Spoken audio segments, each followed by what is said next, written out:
मध्य प्रदेश के इंदौर में होलकर कालीन जमीन पर कब्जे को लेकर कांग्रेस के प्रदेश अध्यक्ष जीतू पटवारी के दोनों भाई और जिला कांग्रेस अध्यक्ष के खिलाफ धोखाधड़ी सहित धमकाने की धाराओं में पुलिस के द्वारा प्रकरण दर्ज किया गया है।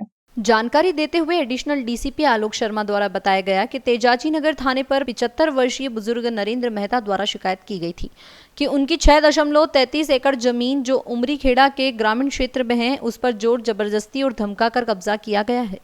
शिकायत के अनुसार जांच पड़ताल कर पुलिस ने कांग्रेस के प्रदेश अध्यक्ष जीतू पटवारी के भाई नाना पटवारी और भरत पटवारी सहित जिला कांग्रेस अध्यक्ष सदाशिव यादव के खिलाफ धोखाधड़ी सहित विभिन्न धाराओं में प्रकरण दर्ज किया है। पुलिस का कहना है कि यह जमीन होलकर कालीन साम्राज्य के समय खुश होकर एक अन्य व्यक्ति को दे दी गई थी, जिसके बाद उन्होंने इस जमीन को फरियादी को बेच दिया था और उसकी लिखा पढ़ी भी की गई थी। पुलिस पूरे मामले में अब आरोपियों की तलाश में जुटी हुई है।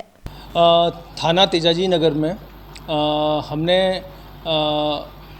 फरियादी नरेंद्र मेहता जो कि एरोड्रम क्षेत्र के रहने वाले हैं और 74 वर्षीय हैं, इनकी रिपोर्ट पर 3 आरोपी गणों भरत पटवारी, नाना पटवारी और सदाशिव यादव, इनके ऊपर चीटिंग, एक्सटॉर्शन, क्रिमिनल इंटिमिडेशन और क्रिमिनल ट्रेसपास की सुसंगत धाराओं में हमने प्रकरण पंजीबद्ध किया है। फरियादी जो नरेंद्र मेहता है, इनके द्वारा थाना तेजाजी नगर में एक आवेदन पत्र दिया गया था, जिसमें इनके द्वारा ये बताया गया कि इनकी एक ज़मीन है जो कि उमरी खेड़ा क्षेत्र में सर्वे नंबर 1, 2, 3, 4 जिसका रकबा कुल 6.33 एकड़ का है, उस पर अभी 29 मार्च को इन आरोपी गणों के द्वारा कब्जा कर लिया गया। साथ ही साथ में फरियादी को जान से मारने की धमकी दी गई और उससे रुपए की भी मांग की गई। इसमें फरियादी के द्वारा पुलिस को ये बताया गया कि ये जो ज़मीन थी ये 1939 में होलकर साम्राज्य के द्वारा दीवान नारायण राव पलसीकर को इनाम के रूप में दी गई थी।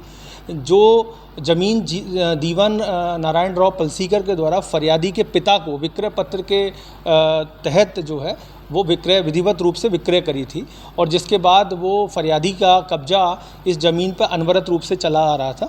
अभी 29 मार्च को आरोपी गण जो हैं वो उस स्थान पर गए और इस स्थान पर जाने के बाद उन्होंने बलपूर्वक लोगों के साथ आकर के उस ज़मीन पर कब्जा किया। साथ ही साथ में फरियादी को जान से मारने की धमकी दी गई और फरियादी से रुपए की भी मांग की गई।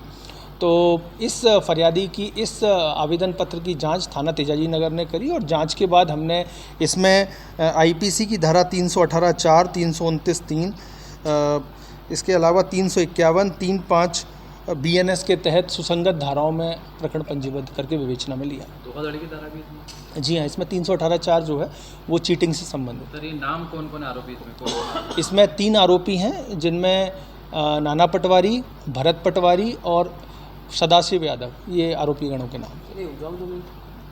ये ज़मीन अभी रिक्त ज़मीन है और इस ज़मीन पर जो है आरोपी गणों के द्वारा कब्जा करना फरियादी के द्वारा बताया गया। ये 6.33 एकड़ इसका रकबा है। ज़मीन जो है ये सर्वे नंबर 1, 2, 3, 4 ग्राम उमरी खेड़ा की ज़मीन। फरियादी ने यह भी बताया है कि आरोपी गणों के द्वारा राजस्व रिकॉर्ड में भी हेरफेर किया गया है, उसमें भी डॉक्यूमेंट्स में भी छेड़छाड़ करी है और पुलिस ने इस संबंध में इन्वेस्टिगेशन कर रही है और जो भी हमको क्लूज मिल रहे हैं और उसके आधार पर हम इसमें और भी धाराओं का इजाफा कर सकते हैं।